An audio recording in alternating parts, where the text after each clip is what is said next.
I just saw a video of a group of people that climbed to the top of a mountain in Atlanta to chant Atlanta is Atlantis, because the word Atlanta sounds like Atlantis, in an attempt to open a portal. This is all real. Go Google. I gotta look this up, please. To open a portal. Okay, I'm back. But that situation is so interesting to me because I have been like doing my own personal research and deep dive on the human need and craving for connection. It's been something I have been studying for like probably the past 2 weeks. And I have been like high and low, scanning articles, looking at videos about it because I find it to be super intriguing.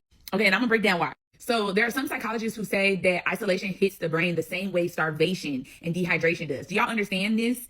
Starvation and dehydration come from what? Two of the basic needs that we as humans need to survive: water and food.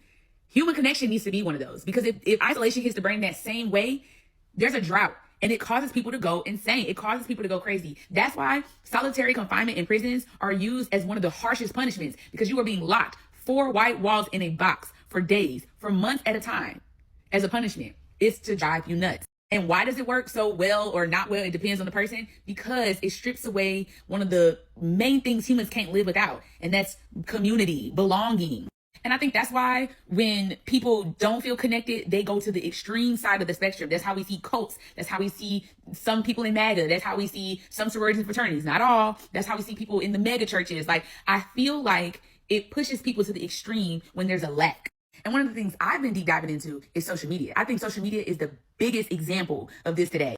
The likes, the shares, the followers, the comments, these are all micro doses that we are getting on a daily basis of connection. Whether it's just somebody liking a comment, liking your video, these are micro doses that we are getting every single day, which is causing us to be addicted to TikTok. And I'm talking about myself as well. We are doom scrolling on here on a daily basis because of this like dopamine of connection. And I think that's why when we see influencers or people who never really got much attention growing up, they have not been as popular in middle school and high school, then they grow up and they have one video that goes viral and they get a bunch of followers and likes. I think that's why we start to see them go crazy, because their brains think that they tapped into this unlimited supply of validation, and like the ego starts to get bigger. I know y'all have seen this. It's like, but this video is getting way too long. I'm going on a tangent because this is something I've been super interested in the past few weeks.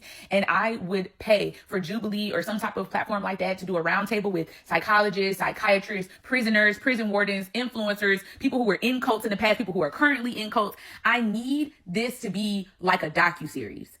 I need this to be a docuseries that is like 8 episodes, 1 hour and 30 minutes each. And we have questions and we are breaking down human connection with facts, with actual materials, with personal experiences. Like, I pay for that.